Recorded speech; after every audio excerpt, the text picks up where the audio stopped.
more like a parrot.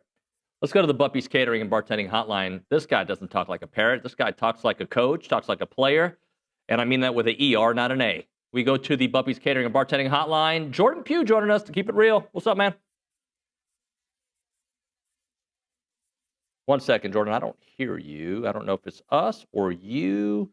Nick is working on it. We may have to do the old rebootaroo, but we'll get to you here in a second. Jordan, Can you hear me? Yeah, I got you. There we go. We fixed it. All right, there we go. We rocking. How you doing, man? Real answer or fake answer? Hey, man, they only want the real one now. The real one is my kids are healthy. Yeah. I got 3 kids in varsity sports in high school. I got so life is good. I'm still pissed off about what happened on Friday. Yeah. A little disappointed. I can't lie about that. Look, if you would have told me that we're only going to give up 179 yards passing, I would have said we easily win this football game. Mm-hmm. But on the flip side, if you tell me that we allow them to get their first 100-yard rusher and they rush for 155 yards on us, I would say that's not the A&M defense that I know. Okay, when I look at this game, I think this is a game of 2 halves. The first half, I thought that we were in control. I thought the offense was out of rhythm all night.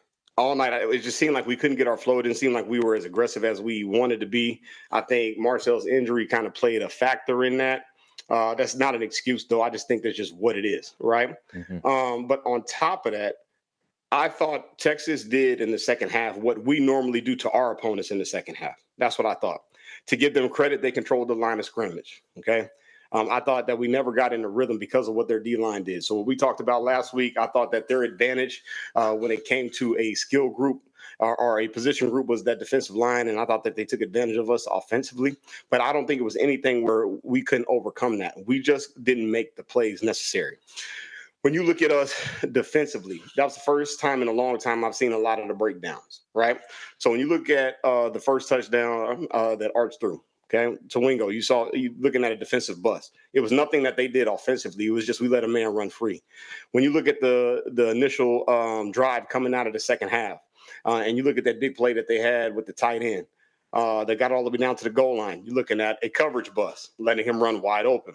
There were 3 or 4 times within the second half, in particular the third quarter, where we just had flat out coverage bust. So everybody is all hype about Arch's QB play and all that right now. But it was a lot of what we did overall as a defense, not doing what we were supposed to do. Now, the part where I'm disappointed is the run game. I'm disappointed that our defensive line did not make an impact like we've been doing all season long. This game reminded me a lot of the UTSA game. They were hitting us on the perimeter. We were getting out leveraged. We were getting pinned in. And I think that we were missing just the overall flow of what we wanted to do defensively as far as fitting in gaps, guys replacing other guys. And we were just out of sync. You got to give Texas credit on that. But overall, looking at this game, if you want to look at it from a standpoint of where we can be encouraged, it was a lot of what we did, not a lot of what Texas did. And it was a lot of out of character plays on our part that really stirred this up. So that's a lot to be encouraged about because you can fix that, right? Offensively, we got to get a rhythm. Marcel has to play better. We said it all year that we're going to go as far as Marcel goes, and Marcel didn't play his best game. I thought he was pressing a lot. I thought that he was trying to force a lot of things. He was out of rhythm, and you got to give Texas credit for that. But overall, it was out of character for us. But I don't think this is something where you look at us and you think that we are not competent to make a run moving forward in the playoffs. So I'm still encouraged. I'm disappointed that we didn't play well enough. I'm disappointed that we let another year squander where we had the opportunity to play for SEC championship, and we let it slip through our fingers again, and we let it slip through our fingers again to Texas. But overall, there's a lot to be encouraged about. There's a lot to look forward to in this playoff run. I'm excited about what we're going to do. All right, let's talk defensively. So you said it was the first time in a while we've seen it, but unfortunately, those big runs have happened. The big plays has happened against this defense. We had a coach calling the show yesterday who said it was basically the style of defense we were playing really made those misfits the safety's responsibility. How do you see kind of how do they fix that? Do they change their base? What do they do? Because it seems like that's been a theme all season, but some teams have been able to really maximize it, Texas being the team that really did. What you hear is alignment and assignment. It was just a lot of alignment fits. So part of the stuff that I was getting frustrated about watching during the game was I'm looking at just how we were aligned and we're getting out leveraged just based off alignment. When you look at the adjustment that Sark made at halftime, he started using a lot more 12 personnel sets, bringing the tight ends in, using a wing formation in order to be able to pin us on his run plays, right? So he wanted to use a lot of gap scheme, a lot of counter to where he would pin our interior players. That could be a wide end, that could be an outside backer, that could reach up to the safety. And it out leveraged us from the point of attack, and they took advantage of that. But that's why I said it was similar to what you saw with UTSA. It was the same type of run game that they had in the UTSA game that they implemented in the second half against us. We just didn't make the adjustment to that. Guys just got to be able to step up and make plays, but those things are easily fixable. So when I heard Elko in the post-game press conference talking about that's on him, I can almost bet money that's what he was referring to. The fits, the alignment, the stuff that didn't give us the opportunity to win on those specific plays. Now, look, at the end of the day, players got to make plays. We can't have busts. We can't have all that. That's on players. But a lot of that was just fit and alignment. That stuff is easily fixable. All right, offensively, Marcel was not at his best. And yet, look, I know the if game we can play, if Marcel doesn't throw those picks at the end of the game, who knows how different it feels, because they were able to move the ball a little bit in the fourth quarter. They had a hard time stopping Texas, and Texas didn't go for the jugular at the end.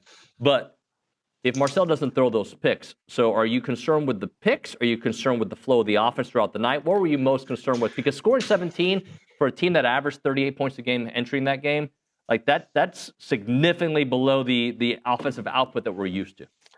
I'm torn because I want to talk about both. I want to talk about Marcel and I want to talk about the flow of the offense. I think offensively we couldn't get into a rhythm, but I think we couldn't get into a rhythm based on the way Marcel was playing. There were plenty of opportunities for Marcel to take off and run. Plenty of them. There were times where I think he missed a few passes here and there to Craver, Concepcion, those type of guys when he had opportunity to gain 10, 15 yards if he just scrambled. I think a part of that had to do with his ankle injury early on within the game. But I think that if he gets into that type of rhythm, it changes what they do defensively, which opens up more of what Klein wants to do offensively. I think for the first time in a while, we just got out of rhythm. The last time we saw the offense out of rhythm was that South Carolina game, but there was a lot of things that it was just on us: drop passes, missed opportunities to score. But this time it was a flow issue. Remember, I told you offense is about chemistry, defense is about chaos, and we just couldn't get into that rhythm early on. But I thought we had an opportunity coming out of halftime. We had the lead going in. We get the ball coming out of halftime, and we just missed too many open chances that we had, man, to be able to take control of this game. But once again, if you're an Aggie listening to this, which is majority of the people, do not be discouraged about this. This is the type of thing that you can learn from and you can easily fix. If I want to have the hiccup, I don't want to have it against Texas. But we can take this tape and we understand what we need to do. And there's little simple fixes, man, that can elevate us moving forward. But I just thought that it's a combination of the two. Marcel was pressing, but also at the same time, I don't think that we were as aggressive as we wanted to be offensively. Jordan, what about the team overall's ability not to manage the atmosphere as well as we've seen in the past? Because, I mean, look, any stadium that has 100,000 people is going to be loud and crazy, right? Especially if their team is winning in the fourth quarter. But look, that's my first time at DKR. It was a nice atmosphere, no doubt. I give them their credit. But I've been to Baton Rouge, I've been to Tuscaloosa, I've been to Florida, and it was really loud at DKR. But I feel like Baton Rouge is a little bit more intimidating. I feel like Tuscaloosa is a little bit more intimidating. I don't know, man. Like, why on this particular night was the atmosphere affecting the team overall? The biggest key for us was managing emotions. And remember, I said that last week that we had to be able to manage emotions. So now what does that mean? So a lot of people think, well, we're super hyped, we're super anxious, we're super whatever. A lot of that is also the atmosphere as well. I thought that we did a good job of managing the emotions in the first half. I thought in the second half, we started to press. I just think that sometimes, man, there's certain dominoes that fall within games to where all of a sudden momentum starts building, right? So when you look at the big run that they had initially coming out on their first possession with Wisner breaking a big run, you're looking at the big explosive with the tight end, the momentum started to build, but we didn't counter that. And I think in the past, what we have done is we've countered those type of plays. And this is the first time in a long time that we haven't countered that. And so I just think, man, it's just one of those deals where it's the right time, right day, right type of atmosphere, where the momentum's rolling, the crowd is behind you, man. There's this energy in the building. It's hard to explain unless you've been on the field. You don't really understand. Like, there's a certain energy that you feed off of, and I think that Texas was feeding off of that. It was clear to see watching it on TV, and I bet you it was even clearer in the stadium. But I just think that we didn't do a good job of handling the ups and downs, the highs and lows of that, and the emotions of it all. I just felt like you saw a team that was pressing, that knew that we had the SEC championship on the line. That wasn't trying to win the game or wasn't trying to lose the game, versus trying to take the game over. Look, at the end of the day, man, you have to give Texas their credit. They handled the emotions better. They took the momentum of the game over in the second half. They handled the line of scrimmage. All that is very true, but also at the same time, that wasn't the best of Texas A&M, and it wasn't because of what Texas did to us. It was a lot of self-inflicted wounds on our part. So that's the part that's encouraging moving forward in this playoff run. So if I'm hearing you correctly, you are not discouraged about A&M's chances to move through the playoffs. No. Arch Manning, 179 yards passing. Is that phenomenal? No. 53 yards rushing based off broken assignments and lanes defensively. Out of that 179 yards passing, 70 or 80 of those yards came on one play where the tight end took it down to the goal line. When you look at the one touchdown pass that he threw, our safeties, it was either Ratcliffe or Brooks, one of the two, vacated their man, let him go, and he runs free and scores the touchdown. It is mental blocks, and it's what we did defensively from a defensive standpoint. It's what we did defensively, not what they did offensively. They took advantage of the mistakes. That's what they're supposed to do.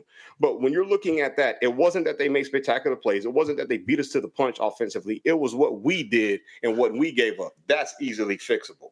When you look at what we did offensively, I thought a lot of it had to do with Marcel pressing, not allowing him to use his legs, or he didn't allow himself to use his legs in order to make more plays and create more plays. The two interceptions he threw were absolutely terrible, but I thought it was pressing, trying to make a play, understanding that the momentum is shifting. Now, they experienced a playoff atmosphere, and I think if we're looking at the silver lining in it all, that was the best experience they can have going forward into this playoff run now. You can learn from that. So I'm not discouraged by any of that, because those things are on us. It's nothing that they did. It's everything that we did. And, man, we got to learn from that. You cannot continue to make those mistakes. Plus, I thought penalties crept up on us again. And we kept saying it all year that, man, we have got to fix the penalties, because that's going to creep up on us at some point in time. There was a third down, a third and short. Mm-hmm. I can't remember which lineman false started. I thought that was crucial. We were in a third and long, and you had Hal that jumped off sides, and that's when Arch ran for that touchdown. I believe, man, those type of things shifted the momentum in our favor, or shifted it away from us. If we don't do that offsides, I don't know where we are, but I know our third down defense is pretty good. We have a record of that, especially in third and long. And so it's little things like that that just crept up, and we just couldn't overcome it. Give Texas credit on that. But we can fix those mistakes. Okay. I want to play devil's advocate for a second. Yep. We can fix those mistakes, but I feel like those mistakes have happened for most of the year, especially since the LSU game. We've seen a little bit more of that kind of creep up again, right? So is it maybe the level of opponent that you can get away with it, but at this point you can't get away with it? Sometimes the greatest weakness is the success that you have, okay? Now, once again, when we talk about what we did, everything was based on us. It was based on us not making the plays, based on the mental bust that we had. They took advantage of that. Bravo to them. But sometimes, man, when you're winning as a player, you're sitting in the film room, coach is harping on you. Yeah, that's cool, but coach, we won the game. Yeah, that's cool, coach, we're 11-0. Sometimes it's hard to get the attention when you're having the success. Coach Saban used to say it all the time, talk about the rat poison, because it's harder to get players' attention when they are constantly succeeding, holding up trophies, doing whatever, all that good stuff.